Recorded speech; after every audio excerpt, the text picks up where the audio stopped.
أعوذ بالله من الشيطان الرجيم بسم الله الرحمن الرحيم إن فرعون علا في الأرض وجعل أهلها شيعا يستضعف طائفة منهم يذبح أبناءهم ويستحيي نساءهم إنه كان من المفسدين. عزیزان محترم، آج کا جو ہمارا ٹاپک ہے وہ بڑا برننگ ٹاپک ہے، اور ایک طریقے سے یہ بھی کہہ لیں کہ بہت زیادہ بحث میں رہنے والا بھی ٹاپک ہے. اور اس کو جو ہم نے عنوان دیا ہے وہ ہے عہد حاضر ایک نئے عالمی نظام کی ضرورت. تو بنیادی طور پر اس موضوع کے دو حصے ہوتے ہیں. ایک تو عہد حاضر ہے، یعنی جو کنٹمپریری جو ایج یا یہ جو ماڈرن پیریڈ جس کو کہا جاتا ہے، ماڈرن ایج کہہ لیں یا اور بھی الگ الگ نام جو دیے جاتے ہیں، اس حساب سے بھی ہم جانتے ہیں. تو ایک پارٹ تو یہ ہے. دوسرا پارٹ ہے ایک نئے عالمی نظام کی ضرورت. تو پہلے مرحلے میں ہم تھوڑا سا دیکھ لیتے ہیں کہ عہد حاضر سے عمومی طور پر کیا سمجھا جاتا ہے. تو میں ٹیکنیکلٹیز میں جانے کے بجائے کہ ایگزیکٹلی کب سے اس کا آغاز ہوتا ہے، کب سے اس کی شروعات ہوتی ہے، میں عمومی انداز میں کچھ باتیں آپ کے سامنے رکھوں گا. اس وجہ سے کہ ہمارے سامنے تو فی الحال جو ابھی چل رہی ہے صورتحال، اس کا سامنا ہے، لیکن یہ جو صورتحال چل رہی ہے اس کا جو بیک گراؤنڈ ہے اس کے بارے میں تھوڑا سا جاننا ضروری ہے، جس کو ہم عہد حاضر یا موجودہ عہد کہتے ہیں. ایسے تو یہ 14ویں 15ویں صدی سے شروع ہو جاتا ہے.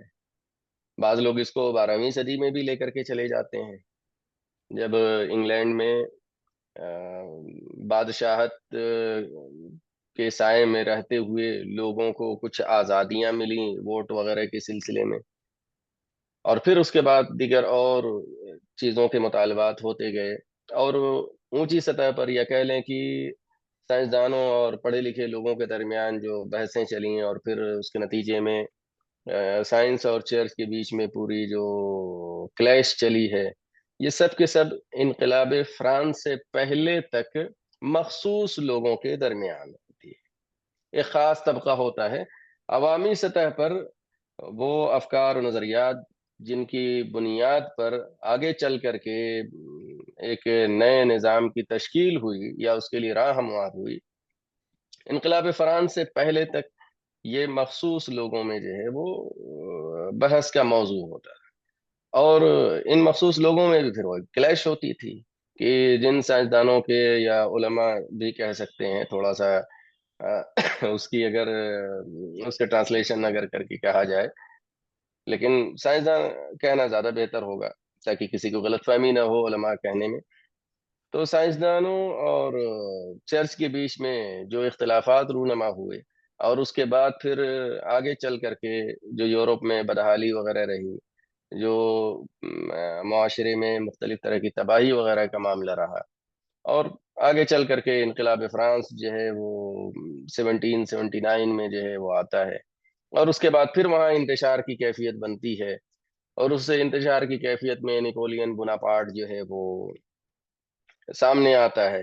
اور وہ جہاں اپنے ملک کے لیے وہ ایک مصلح کی حیثیت سے ہوتا ہے، ایک ریفارمر کی حیثیت سے ہوتا ہے، وہیں پر یورپ کے دیگر ممالک کے لیے اور عالم اسلام کے لیے وہ ایک استعمار کی حیثیت سے سامنے آتا ہے.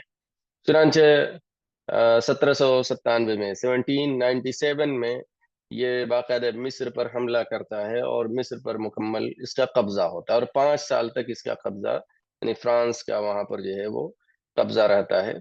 اور اگر کہا جائے تو عالم اسلام میں استعماری افکار و نظریات کا جو فروغ ہوا ہے، ذہنی اور فکری جو ہے زوال میں جو بہت تیزی آئی ہے، تو اس میں نیپولین بوناپارٹ کا جو حملہ تھا مصر پر، اس کا بہت بڑا کردار ہے. عالم عربی میں جتنے افکار و نظریات یعنی لادینی افکار و نظریات پھیلے، چاہے وہ فیمنزم کا معاملہ ہو یا قوانین وغیرہ کا معاملہ ہو، طرز حکومت کا معاملہ ہو یا قومیت نیشنلزم وغیرہ کا معاملہ ہو، یہ سب کچھ یہ سب کچھ جو ہے وہ سمجھ لیجئے کہ اس کی بنیاد یا اس کا آغاز جو ہے، اس کی ابتدا وہ مصر ہے، اور اس کے بعد پھر وہاں سے جو ہے اور جگہوں پر پھیلا۔ بعد میں دیگر اور استعمار آئے، یعنی برطانیہ سامنے آیا 1882 میں، اس نے جو ہے مصر پر قبضہ کیا، دیگر عرب ممالک پر الگ الگ انداز سے قبضے ہوئے۔ تو انقلاب فرانس سے لے کر کے سیکنڈ ورلڈ وار تک، 1945 تک جو ہے وہ ایک پیریڈ ہوتا ہے جس کو ہم یہ کہہ سکتے ہیں کہ موجودہ جو زمانہ ہے، موجودہ جو عالمی نظام ہے یا ورلڈ آرڈر ہے، 1945 تک، انقلاب فرانس سے لے کر کے 1945 تک جو ہے، اس کہہ لیں کہ اس کا تشکیلی پیریڈ بہت کہہ لیں کہ وسیع پیمانے پر رہا، استعمار کی آڑ میں رہا، کولونیلزم کی آڑ میں یہ ساری چیزیں چلتی رہیں۔ یہی وہ دورانیہ تھا جس میں خلافت عثمانیہ کا بھی رہا سا ڈھانچہ ختم ہوا۔ اب اس پر بحث کا موضوع ابھی نہیں ہے کہ اس کی وجوہات کیا تھیں، کیسے جو یہ زوال ہوا، اس میں قومیت کے کتنے اثرات رہے، اور منافقت اور غداریوں کا کتنا کردار رہا، فکری کمزوریوں کا کتنا کردار رہا، دین سے دوری کا کتنا کردار رہا، وغیرہ وغیرہ۔ یہ سب الگ الگ پارٹس ہو سکتے ہیں، لیکن جو موجودہ یہ ورلڈ آرڈر 1945 کے بعد دنیا کے سامنے عالمی سطح پر آیا، اس کی ذہنی اور فکری جو ہے وہ جو بھی بحثیں ہیں یا اس کی بنیادیں ہیں، وہ سب کی سب پیچھے سے ملتی ہیں، جو ان خاص طور سے 200-300 سالوں میں یورپ میں ڈیولپ ہوئی۔ حالانکہ یہ افکار و نظریات بھی کہیں نہ کہیں جا کر کے جو اینشینٹ گریک جو سویلائزیشن ہے وہاں سے بھی جو ہے وہ جڑ جاتی ہیں، بہت ساری چیزیں وہاں سے بھی لیتے ہیں، لیکن کہہ لیں کہ فکری طور پر مضبوطی کا یا اس کو افکار کی دنیا میں ڈھالنے کا یہ دور رہا ہے۔ یہی وہ دور تھا جس میں ہم دیکھتے ہیں کہ یورپ فکری حملوں کے ساتھ ساتھ مادی حملوں کے ذریعے سے نہ صرف عالم اسلام کو بلکہ پورے عالم کو، پوری دنیا کو اس بات کے لیے جو ہے وہ حملہ آور تھے کہ وہاں پر بالجبر طاقت اور قوت کے ذریعے سے وہ اس نئے یورپی نظام کو یا مغربی نظام کو جس کو ہم کہتے ہیں اس کو مسلط کر سکیں۔ چنانچہ طاقت کے ذریعے سے، قوت کے ذریعے سے غلبے کے بعد جو ہے فکری سطح پر کام ہوئے، جس کو اکبر الہ آبادی علیہ الرحمہ نے اپنے ایک شعر میں بڑے طنزیہ انداز میں کہا ہے کہ توپ کھسکی پروفیسر پہنچے، بسولہ ہٹا تو رندہ ہے۔ اب اس کا مفہوم تھوڑا سا جو دیہات وغیرہ میں ہوتے ہیں ان کو آسانی سے سمجھ میں آنا چاہیے، ورنہ بڑی گہرائی اس معنی میں ہے کہ توپ کھسکی پروفیسر پہنچے۔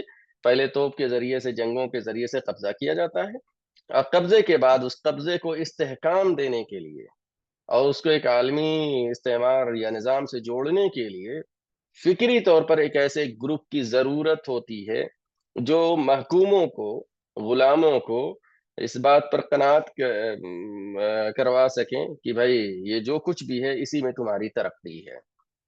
چنانچہ تعلیمی ادارے قائم کر کے جو اس قوم کی اشرافیہ ہوتی ہے اس میں سے وفادار منتخب کر کے ان کو ایک لیول تک پڑھا لکھا کر کے اتنا تیار کیا جاتا ہے کہ وہ وفادار رہ سکیں اس استعمار کے، یا پھر اگر وفادار نہ رہیں تو ان کی تعلیم صرف اتنی رہے کہ یہ ایک اچھے ورکر ہو سکیں، ایک اچھے جو ہے سروینٹ ہو سکیں، بس اتنا کافی، قائد بن سکیں اور آزادی ہم سے حاصل کر سکیں۔ اس طرح کی کوئی چیز انہیں اس کے ذریعے سے نہیں دینی اور مغرب کے سامنے انہیں مربوط کر دینا۔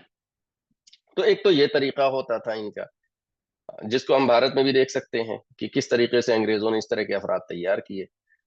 دوسرے اور طریقے بھی اس میں ہوتے تھے، اور میں اس حوالے سے کہوں یہ عجیب آپ کو نقص دکھے گا، عجیب یہ یعنی دوہرا پن، منافقت قدم قدم پر کیسے نظر آئے گی وہ دیکھنا ہو تو، اور آپ میرا ساتھ دیجیے گا اس معاملے میں، شیئر کر کے سوال و جواب والے معاملے میں، اگر میں یہاں پر کسی طرح سے تجزیے میں خطا کروں، غلطی پر اگر جاؤں تو آپ کر سکتے ہیں، کوئی مسئلہ نہیں ہے، میں بھی اسٹوڈنٹ ہوں، طالب علم ہوں۔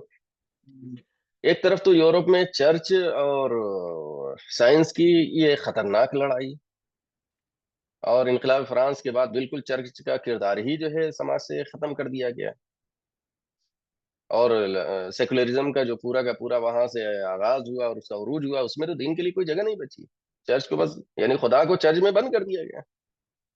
لیکن وہی دیکھیے کہ عالم اسلام میں اور دیگر اور جگہوں پر بھی باقاعدہ کلونیل طاقتوں نے مشنری کو، یعنی عیسائیت کو باقاعدہ پروموٹ کرنے کے لیے سرکار کی سرپرستی میں پورا کا پورا انتظام کیا ہے۔ یہاں پر باقاعدہ انگریزوں کے قبضے کے بعد سے مناظروں کا پورا لمبا سلسلہ چلا ہے، بہت بڑے بڑے مناظرے ہوئے ہیں، اور علماء کا وہ کارنامہ اپنا ہے۔ تو ایک طرف وہاں یورپ میں عیسائیت کا جنازہ نکال دیا گیا، اور یہاں پر آ کر کے عیسائیت کی تبلیغ کی جا رہی ہے۔ اس کے ادارے وہاں موجود ہیں جس میں اردو اور مقامی جو زبانیں ہیں وہ سکھا کر کے مشنریز کو لایا جا رہا ہے۔ تو یہاں پر میں یہ کہنے میں کہ جسارت کر رہا ہوں کہ عیسائیت کو انہوں نے اس معنی میں برقرار رکھا اور یوز کیا اپنے استعمار کو مستحکم کرنے کے لیے، مضبوط کرنے کے لیے، اور آج تک وہ عیسائیت جس کو کہہ لیں کہ زیادہ بہتر اس کا ٹرم ہوگی کہ صلیبیت، کروسیڈ، یہ صلیبیت اس سے یورپ ابھی نکل نہیں سکا ہے، اور بہت گہرے اثرات صلیبیت کے اس معنی میں یورپ میں یا مغرب میں ہے۔ چنانچہ اس کی جو پوری اٹھان ہوئی ہے، اس میں دیگر اور چیزوں کے ساتھ ساتھ یہ پہلو مجھے بہت واضح طور پر نظر آ رہا ہے کہ وہاں صلیبیت کے جراثیم، صلیبیت کے اثرات بہت واضح طور پر ہیں، بہت واضح طور پر، اور یہ صلیبیت ایک قسم کی مذہبیت ہے، ایک قسم کی مذہبیت بگڑی ہوئی ہو، جو بھی ہے بگڑی ہوئی ہے، لیکن یہ باقاعدہ ہے اور زندہ ہے، توانا ہے۔ چنانچہ مغرب نے ادھر 100 200 سالوں میں 300 سالوں میں مسلمانوں سے جو جنگیں لڑی ہیں، ذرا سا گہرائی میں جائیں تو ان گنت اسٹیٹمنٹس ملتے ہیں، ثبوت ملتے ہیں، ایویڈنسز ملتے ہیں، جہاں سے ثابت ہو جاتا ہے کہ یہ سب کے سب صلیبی جذبے کے تحت لڑی جانے والی جنگیں ہیں۔ اس پورے کے پورے ورلڈ آرڈر کو جو ابھی ہمارے سامنے موجود ہیں، اس کو کھڑا کرنے میں اس کا کردار ایسا ہے جس کا انکار نہیں کیا جا سکتا۔ مشہور ہے کہ ورلڈ وار سیکنڈ میں جب بٹوارا ہوا عالم عربی کا، عالم اسلام کا، خاص طور عالم عربی کا، اور شام کا علاقہ فرانس کو دیا گیا، تو فرانس کا جنرل باقاعدہ صلاح الدین ایوبی رحم اللہ کے قبر پر جا کر کے کہتا ہے کہ دیکھو میں آ گیا، اٹھو۔ اس سے آپ اندازہ لگا سکتے ہیں۔ اس کے بعد 9/11 کے واقعے کے بعد، جس کے بعد خاص طور سے نیو ورلڈ آرڈر بہت واضح طریقے سے اور زیادہ کھل کر کے، یعنی یونیپولر دنیا بن گئی، اس سے پہلے ملٹی پولر تھی، لیکن یونیپولر جو یہ دنیا بنی، تو یہاں پر تو باقاعدہ آن ریکارڈ یہ باتیں ہیں کہ اس کو کروسیڈ کہا گیا ہے، خدا کی طرف سے حکم دیا گیا کہ افغانستان پر حملہ کیا جائے، عراق پر حملہ کیا جائے، اور ابھی جو حالیہ حملہ چل رہا ہے ایران پر، اس میں بھی یہ چیزیں بہت کھل کر کے آ گئی۔ میرے سامنے وہ کیا نام ہے، میں گھر پر ہوتا تو میں آپ کو اس بک کا عکس دکھاتا۔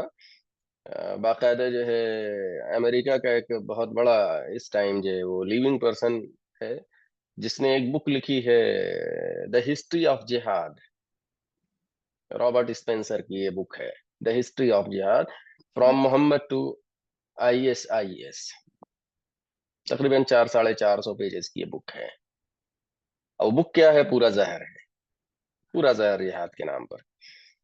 اس میں اس رائٹر کے بارے میں لاسٹ پیج پر 4 5 لائن میں جو بتایا گیا ہے وہ دیکھنے کی چیز ہے۔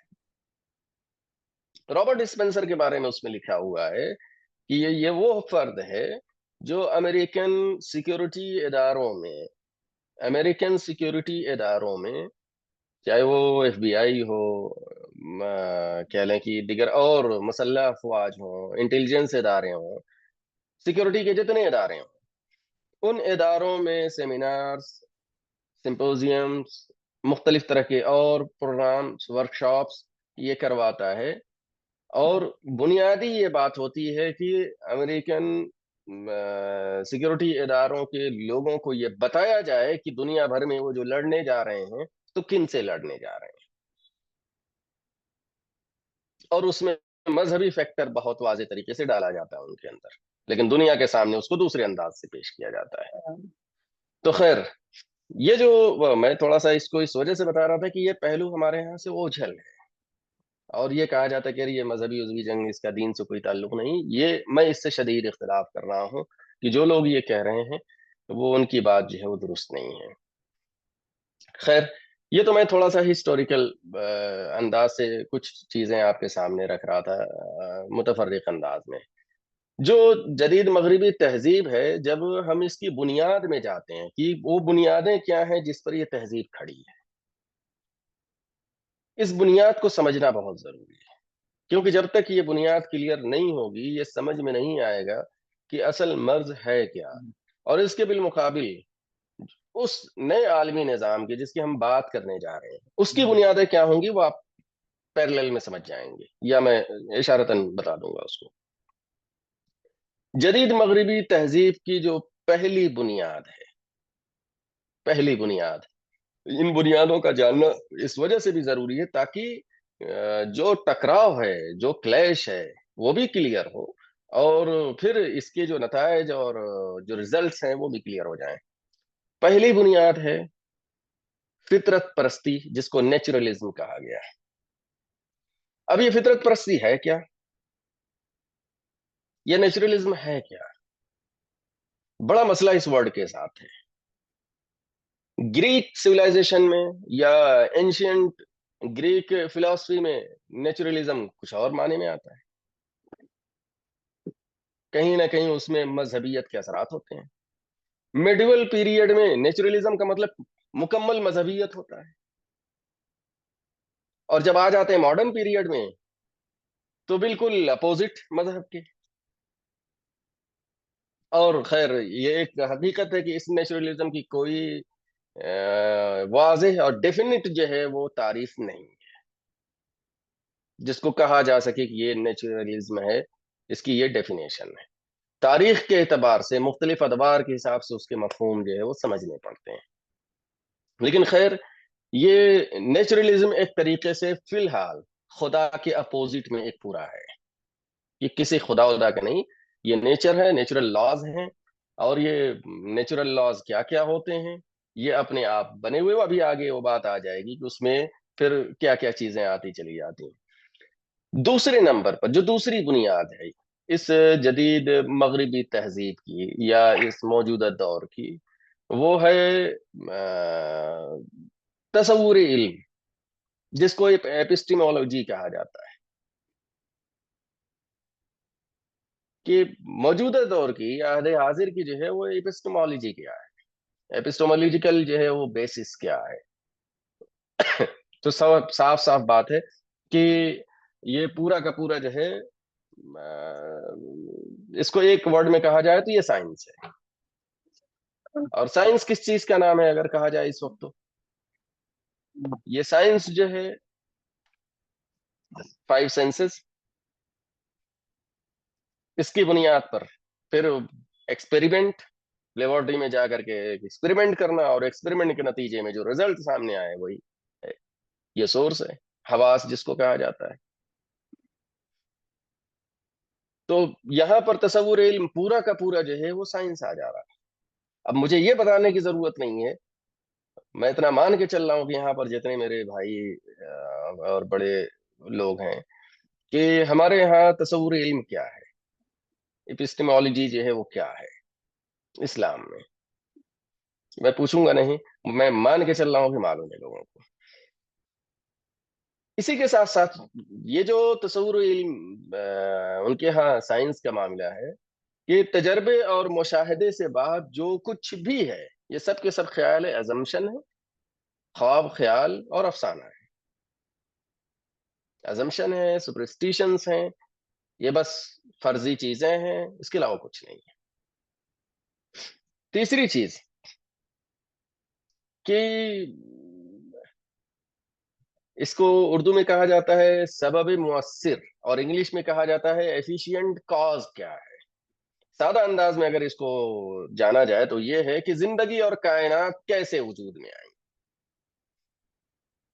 زندگی اور کائنات کیسے وجود میں آئی، زندگی کا مقصد کیا ہے، کائنات کا مقصد وغیرہ کیا ہے، یہ ساری چیزیں اس کے تحت آ جاتی ہیں کہ کیوں ان سب چیزوں کی تخلیق. تو اس کے سلسلے میں سیدھے سیدھے جو ہے وہ کوشچن آنسر آتا ہے جو مغربی تہذیب کا، وہ ڈاروین کا نظریہ ارتقا ہے پورا کا پورا. اب یہ بھی مجھے بتانے کی ضرورت نہیں ہے کہ یہ ڈاروین کا نظریہ ارتقا کیا ہے یا ایوولوشن تھیوری کیا ہے، لیکن جدید تہذیب کا اگر کہا جائے کہ ایک دیو جو ہے جس کی پوجا جو ہے اس کے تمام ارریشنل لاجکس ہونے کے باوجود دیوتا کی طرح سے اس کی پوجا ہو رہی ہے، مانا جا رہا ہے. اسی طرح سے چوتھی بنیاد یا چوتھا کوشچن، انسان کی ساری زندگی اور اس کے تگ و دو کا حاصل کیا ہے، اس کے ایفرٹ کا حاصل کیا ہے. یعنی زندگی کی کامیابی یا ناکامی کا حتمی پیمانہ کسے کہا جائے، کامیابی اور ناکامی کیا ہے، تگ و دو کا حاصل کیا ہے.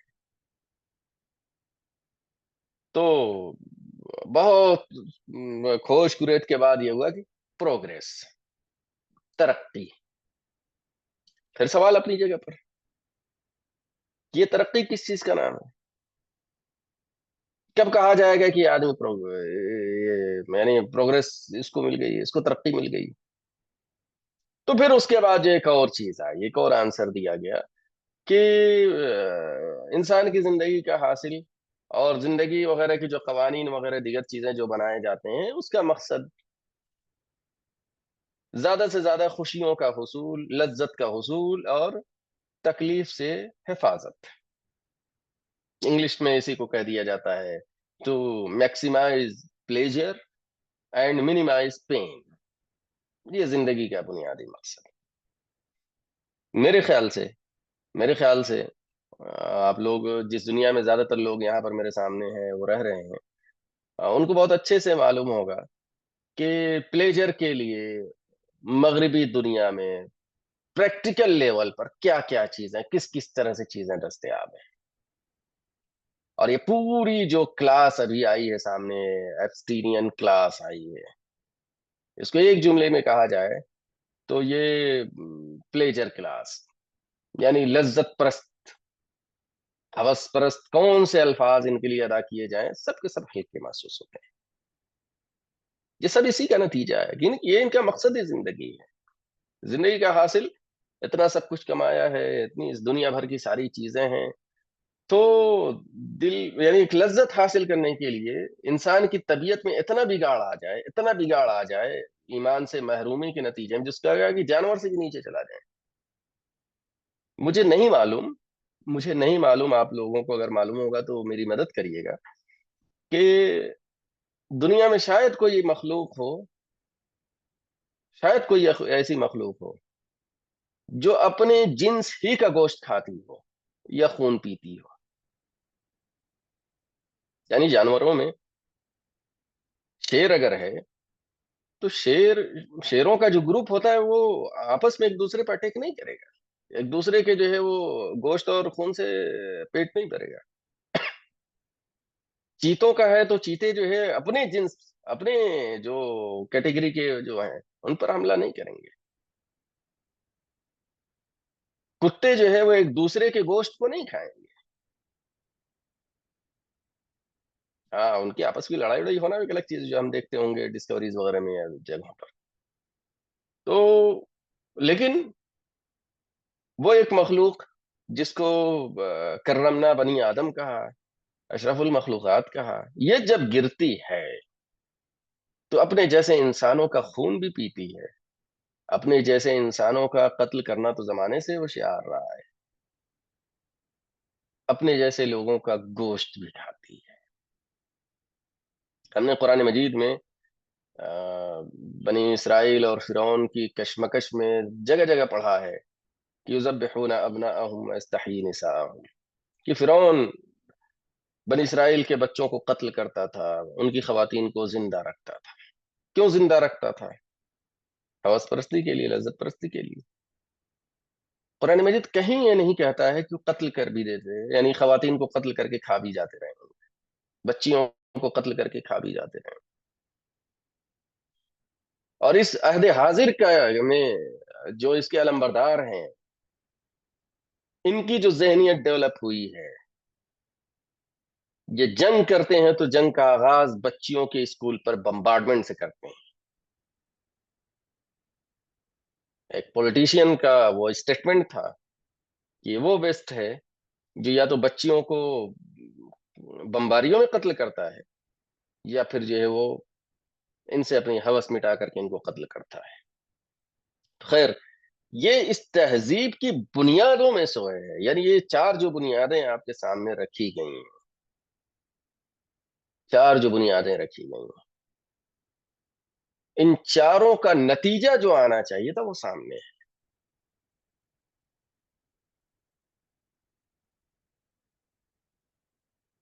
نو ڈاؤٹ، کوئی شک نہیں ہے کہ عہد حاضر کی جو ترقیات ہیں، جو تمدنی ترقیات ہیں، وہ ماضی کے بالمقابل بہت زیادہ ہیں، قابل تعریف ہے، قابل قدر ہیں۔ یہ ساری انسانیت کا سرمایہ ہے۔ چنانچہ اگر کہا جائے کہ موجودہ دور کی عہد حاضر کی خوبیوں میں سے اگر مختصراً اگر کہا جائے تو میرا جو اپنا آبزرویشن ہے وہ یہ ہے، حالانکہ ایسا نہیں کہ کوئی نیا ہے، یہ ساری خوبیاں آلریڈی آپ کے یہاں موجود ہیں، لیکن معاملہ تو اس کو ایک برتنے کا ہوتا ہے نا، اس کو اپلائی کرنے کا ہوتا ہے۔ چنانچہ عہد حاضر کی خوبیوں کو اگر ایک دو جملے میں کہا جائے تو یہ ہے کہ سیاست ہو، تجارت ہو، صنعت و حرفت یعنی انڈسٹری کا معاملہ ہو، یا فنون کا معاملہ، علوم و فنون کا ہو، یہ سب میں جو ترقیاں ہوئی ہیں، جو ڈیولپمنٹس ہوئے ہیں، یہ سب کے سب ادارہ جاتی، انسٹیٹیوشنل اور اجتماعی بنیادوں پر ہوئے ہیں۔ اور آج کے دور میں عہد حاضر میں اگر کسی کو ترقی کرنا ہے تو جو قوم یا جو ملک جتنا زیادہ وہ انسٹیٹیوشنلائزڈ اور کلیکٹیو لیول پر، کلیکٹیو شعور کے ساتھ جس فیلڈ میں محنت کرے گا، اس کو واضح طور پر دنیا میں برتری ملتی ہوئی نظر آئے گی۔ افراد اپنے آپ میں کتنے ہی اچھے ہوں، کتنے ہی قیمتی ہوں، کتنے ہی وہ ان کی حیثیت ہیرے کی ہو، ہیرے موتی کی ہو، لیکن بر صغیر میں، عالم عربی میں، عالم اسلام میں ایسے ہزاروں ہیرے ہیں جنہیں کلیکٹیو سپورٹ نہ ملنے کی وجہ سے، انسٹیٹیوشنل سپورٹ نہ ملنے کی وجہ سے، جو انسانوں کو وہ دے سکتے تھے اپنے علم کے ذریعے سے، وہ نہیں دے سکے، اور ان میں سے اکثریت کو انہی یعنی یورپی ممالک یا مغربی ممالک نے اپنے یہاں بلا کر کے سہولتیں دے کر کے، ان سے فائدہ اٹھا کر کے کئی گنا زیادہ جو ہے ہم سے ہی پھر وصولا ہے۔ تو خیر، یہ عہد حاضر کی خوبی، میں اس کو اس وجہ سے ہاں ذکر کر رہا ہوں، کبھی جب آگے نئے عالمی نظام کی بات آئے گی تو مجھے اسی کو، اس کے پر توجہ دلانی پڑے گی کہ ہمارے یہاں سے یہ چیز بہت تیزی سے غائب ہوئی ہے۔ اور یاد رکھیے کہ صالح اور اچھے افراد کروڑوں میں ہو جائیں، لاکھوں میں ہو جائیں، کروڑوں میں ہو جائیں، لیکن اگر ان کے اندر بائنڈنگ فورس نہ ہو، انسٹیٹیوشنلائزیشن نہ ہو، کلیکٹیوزم نہ ہو، تو ان صالح افراد کے مجموعے کی افادیت، یوٹیلیٹی کے بارے میں کوئی توقع نہیں کی جا سکتی، بہت زیادہ ہے، اپنے آپ میں ہوگا، لیکن یہی صالح افراد کا مجموعہ 300 کی تعداد تک پہنچے، 1000 کی تعداد تک پہنچے، تو تاریخ رقم ہو جاتی ہے. خیر، اجتماعی سطح پر، چونکہ یہ میں نے اجتماعی سطح پہ یہ باتیں آپ کو بتائی کہ ایک طرف تو خوبیوں میں ان کی ترقی کی وجوہات میں ایک یہ معاملہ ہے، یا جو موجودہ جو عہد ہے اور اس میں جو مغربی تہذیب کو عالمی سطح پر جو غلبہ ملا ہوا ہے، اس میں میرے نزدیک اس کی بنیادی حیثیت ہے کہ ادارہ جاتی اور اجتماعی بنیادوں پر ان کے ہاں معاملہ کافی مضبوط ہے، تمام کے تمام خرابیوں کے باوجود. البتہ اسی کے ساتھ ساتھ وہ چاروں چیزیں جو ان کے ہاں آئیں، یعنی نیچرلزم کا معاملہ یا فطرت پرستی کا معاملہ یا تصور علم کا معاملہ، یا اسی طریقے سے جو ہے وہ سبب مؤثر یا ایفیشینٹ کاز کی جو بات آپ کے سامنے آئی، یا پھر انسان کی زندگی کی اور اس کے تگ و دو کا حاصل کیا ہے، اس کی کامیابی اور ناکامی کا حتمی پیمانہ کسے کہا جائے وغیرہ، اس بنیاد پر جو معاشرہ وہاں وجود میں آیا ہے وہ اجتماعی سطح پر تو بہت سارے شعور کے ساتھ ترقی کر رہا ہے. نت نئی ایجادات، سہولیات، انسانوں کے لیے آسانیاں فراہم کرنے کے لیے چیزیں آ رہی ہیں سامنے، ہم سب اس سے استفادہ کر رہے ہیں. یہ پورا کا پورا اسی کا نتیجہ ہے کہ میں آپ کے سامنے دسیوں ہزار کلومیٹر دور بیٹھ کر کے بات کر رہا ہوں اور آپ سن رہے ہیں، یا آپ بولیں گے میں سنوں گا. اجتماعی سطح پر اس وقت مغربی تہذیب کے ساتھ جو بیماریاں لگی ہوئی ہیں، اجتماعی سطح پہ میں کہہ رہا ہوں، وہ دو بڑی بڑی بیماریاں ہیں، اور یہ وہ بیماریاں ہیں جو سمجھ لیجیے کہ پچھلی ایک صدی سے زیادہ انہیں کھائے جا رہی ہیں. نہ صرف انہیں کھائے جا رہی ہیں بلکہ اس بیماری کا ان کے اندر پایا جانا عالمی سطح پر نقصان کا سبب بن رہا ہے. اور یہی دو چیزیں ایسی ہیں، یہ وہ بیماری ہے، یہ وہ دو بیماریاں ہیں جو ان کو تباہ و برباد کر کے چھوڑیں گی، اور تباہ و برباد کرتی رہیں گی جب تک کہ اس کے علاج کے طور پر اس نئے عالمی نظام کے ساتھ، ایک نئے عالمی نظام کے ساتھ لوگ کھڑے نہ ہوں الٹرنیٹ کے طور پر. چنانچہ یہ دو بیماریاں کیا ہیں؟ نمبر ایک،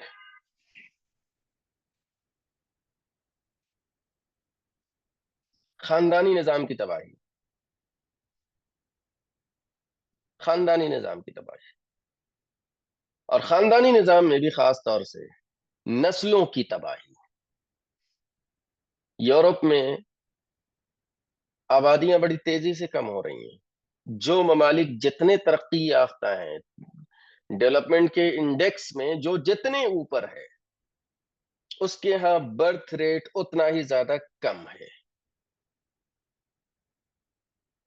لوگ نئی نسلوں کو پیدا کرنے اور اس کی پرورش وغیرہ کا بوجھ نہیں اٹھانا چاہتے، اس کو سمجھے کہ اپنے ساتھ ظلم سمجھ رہے ہیں. تو یہ قطع نسل کی یا نسلوں کی تباہی کا جو مرض ہے ان کے ساتھ لگا ہوا ہے، بہت خطرناک حد تک جا رہا ہے. آپ لوگوں کے سامنے سے ہو سکتا ہے بات گزری ہو کہ رشیا ابھی جو ہے یوکرین میں اپنے فوجیوں کو بھیجتے ہوئے باقاعدہ ان کے اسپرم جو ہے فریز کروا رہا ہے کہ اگر یہ وہاں مارے جائیں تو ان کے اسپرم جو ہے ان کی وائف کے لیے استعمال ہو سکے. یہ ہے صورتحال وہاں کی، جبکہ وہاں پر شادی وغیرہ کا معاملہ تو ویسے ہی ہوا. اور جن ممالک میں جو ممالک تباہ ہوتے ہیں، جن ممالک پر یہ حملے کرتے ہیں، وہاں ان کی سب سے پہلی کوشش یہ ہوتی ہے کہ وہاں کے خاندانی نظام کو تباہ و برباد کر دیں اور نئی نسل کو اس بیماری کی لت لگا دیں جس لت میں وہ مبتلا ہے. اور ہر اس جگہ آپ کو یہ محسوس ہو جائے گا کم و بیش، جہاں پر اسلام اور کفر کی کشمکش چل رہی ہے یا مسلمانوں کے خلاف ظلم زیادتی کا معاملہ چل رہا ہے، وہاں پر اس نسلی تباہی کے لیے کس انداز سے کوششیں ہو رہی، میں اس سے پہلے بتا چکا ہوں. میرے خیال سے آپ لوگوں کے درمیان میں بھی اس سے پہلے بتا چکا ہوں، دوبارہ اس کو بس اشارہ کافی ہے، دہرانے کی ضرورت نہیں. تو نسلوں کی تباہی کس کس انداز میں، کس کس طرح سے ہو رہی ہے، کی جا رہی ہے، یہ بہت واضح ہے. دوسرا جو دیو یا دوسرا جو شیطان یا دوسرا جو مرض ان کے ساتھ لگا ہوا ہے وہ قومیت کا دیو ہے. قومیت کا دیو. اور فی الحال امریکن قومیت کا دیو اور اسرائیلی یا یہودی قومیت کا دیو جو ہے پوری دنیا کے لیے سب سے زیادہ جو ہے وہ نقصان کا باعث بنا ہوا ہے. اور جس جگہ بھی یہ دیو یا یہ بت یا کہنے کی یا اس مرض کو اسی یورپ سے پھر لے کر کے ہمارے یہاں بھارت میں امپورٹ کیا گیا، اور پوری کی پوری اس وقت کی جو ہندوتوا فورسز ہیں ان کی بنیاد میں یہی چیز ہے، قومیت کا، نیشنلزم کا بت. اور اس نیشنلزم کے آڑ میں کیا کیا چیزیں کی جا رہی ہیں، کیا کیا ہو رہی ہیں، یہ بھی بہت تفصیل سے بتانے کی ضرورت نہیں ہے. اس قومیت نے خود یورپ کو کس طریقے سے تباہ و برباد کیا. دونوں کی دونوں جو عالمگیر جنگیں ہوئی ہیں اس کے پیچھے قومیت ہی تھی. استعمار کے پیچھے دیکھیں گے پوری کی پوری ذہنیت تو قومیت نظر آئے گی آپ کو.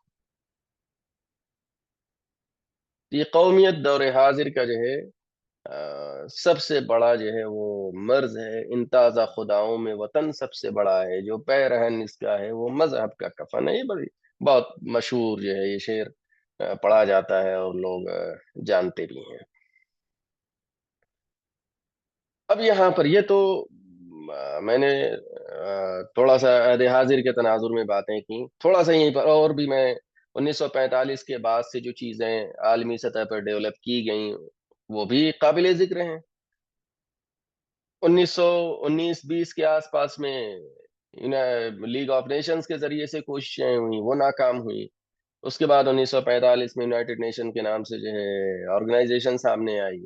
اس کا ایک چارٹر بنا عالمی سطح کا، ہیومن رائٹس چارٹر بنا، اور اس میں اس کی رکنیت اختیار کرنے والے تمام کے تمام کو ایکول مانا گیا، برابر مانا گیا، تمام لوگوں کو ساورن مانا گیا. آل ساورنز آر ایکول کی پالیسی یعنی لکھی ہوئی اس میں آئی. اور اسی طریقے سے عالمی سطح کے جو بڑے بڑے مسائل اور چیلنجز تھے ان چیلنجز کو ٹیکل کرنے کے لیے باقاعدہ کوڈیفیکیشنز کا آغاز ہوا. اس کے لیے الگ الگ ادارے بنے، کمیٹیاں بنی، وہ چاہے وہ آئی ایل او ہو، انٹرنیشنل لیبر آرگنائزیشن ہو، ورلڈ ہیلتھ آرگنائزیشن ہو، آئی ایم ایف ہو، کتنے گروپس اور کتنی تنظیمیں ہیں، سیکورٹی کاؤنسل کا اسی میں پیس وغیرہ کے مسائل کو دیکھنے وغیرہ کے لیے سب بنا. اور یہ دنیا کے سامنے شو کیا گیا، یہ دکھایا گیا کہ انٹرنیشنل ایشوز کو ٹیکل کرنے کی صلاحیت انسانوں نے حاصل کر لی ہے. اور اقوام متحدہ نامی ایک ایسا ادارہ وجود میں آ گیا ہے جہاں سے عالمی ایشوز، ملکوں کے ایشوز کو حل کیا جا سکتا ہے. ان کے ہاں صحت اور دیگر سہولیات، امن و سکون اور خوشحالی وغیرہ کے جیسی اسکیموں کو کے ذریعے سے جو غریب اور انڈر ڈیولپڈ جو کنٹریز ان کا سپورٹ کیا جائے وغیرہ. بڑے خوشنما نعرے اس میں، بڑے خوشنما نعرے. لیکن اسی کے ساتھ ساتھ ایک دوسری بہت بڑی حقیقت ہے کہ یہ دنیا 5 خداؤں کی جاگیر بنی. یعنی 5 خداؤں نے مل کر کے جو ہے یہ نئے ورلڈ آرڈر کو ایک طریقے سے آگے بڑھایا، اور بعد میں چل کر کے ان 5 کا بھی سرغنہ ایک بن گیا 2001 کے بعد، یا کہہ لیں کہ 90s کے بعد. زیادہ بہتر ہے کہ 90s کے بعد. اور 2001 کے بعد تو یہ پورا دیو جو ہے یا کہہ لیں کہ یہ جن اپنے بوتل سے نکل کر کے بے قابو ہو گیا، اور ابھی تک یہ تقریباً بے قابو ہے. لیکن اچھا خاصا اس کو زخم آ چکا ہے، اور اس میں کمزوری، ضعف اور کہہ لیں کہ کمزوریاں بہت واضح طریقے سے اب سمجھ میں آ رہی ہیں. اور اسی وجہ سے بار بار یہ نعرے لگائے جاتے ہیں کہ میک امریکہ گریٹ اگین، یا اس طرح کی جو بھی چیزیں آتی ہیں. تو جو کچھ بھی تھا کہنے کے لیے، بتانے کے لیے، یہ یونائٹڈ نیشن ہو یا اس کی اور جو ذیلی جو ادارے ہوں جو عالمی سطح کے بنائے گئے، ان کی افادیت بس اتنی سی ہے. ایک پروفیسر کے قول کی روشنی میں انہوں نے تھوڑا سا دیہاتی انداز میں رفلی کمنٹ کیا، ایک پروگرام میں تھا، کہ بھائی اقوام متحدہ مصالحت کا ایک اڈا ہے، وہاں آپ چاہے مار کھانے کے بعد مصالحت کریں یا مار کھانے سے پہلے، یہ آپ کی کیپیسٹی پر ہے، آپ کے اندر گٹس ہے تو مار کھانے سے پہلے مصالحت ہو جائے گی، گٹس نہیں ہے تو مار کھانے کے بعد آئیں گے آپ، بس اتنی ہی ہے اس کی حیثیت۔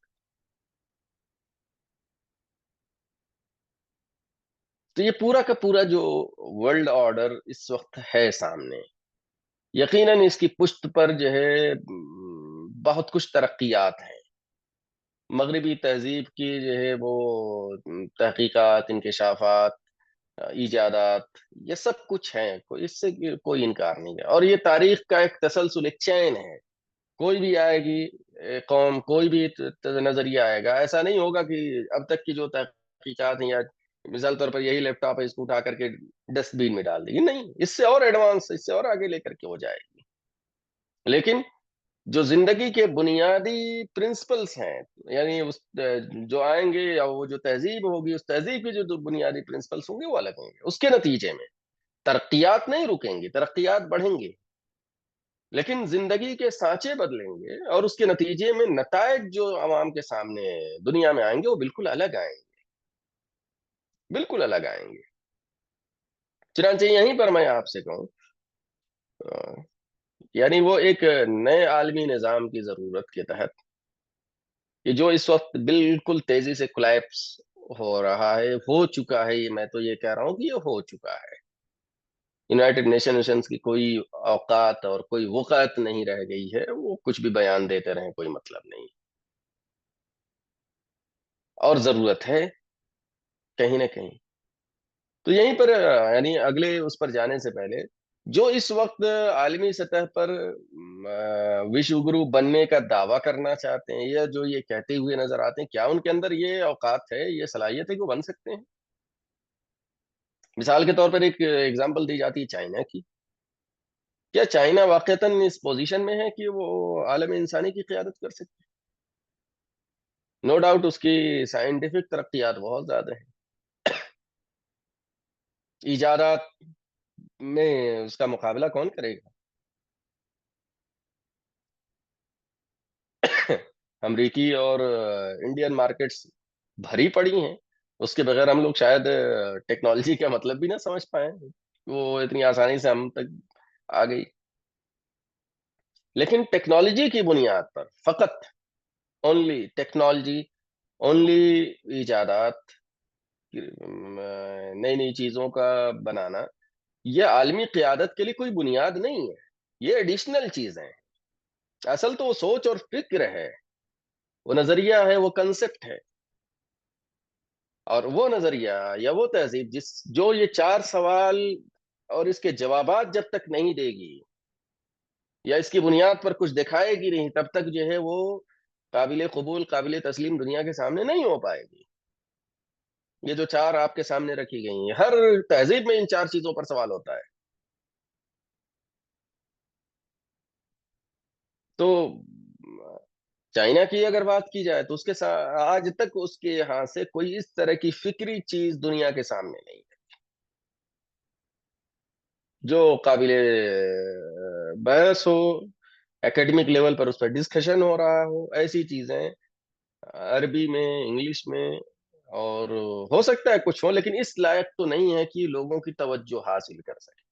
تو جو کچھ بھی ہم چائنا کو جانتے ہیں وہ ٹیکنالوجی کے حوالے سے جانتے ہیں، اکانومی کے حوالے سے جانتے ہیں، فلسفی، چائنا کی فلسفی کیا ہے، کسی نے پڑھا ہو تو بتا سکتا ہے مجھے، اردو، انگلش یا عربی میں ادھر ادھر دیکھتے ہوئے، کہ جیسے ویسٹرن فلسفی، اسلامک فلسفی، انڈین فلسفی، اینشینٹ گریک میں جب دیکھتے ہیں تو گریک فلسفی آ جاتی، ایسے چائنیز فلسفی کی کوئی رچ ایسی ہسٹری ہو جس کو وہ آن کرتی ہو اور دنیا کے سامنے اس کو پیش کرتی ہو؟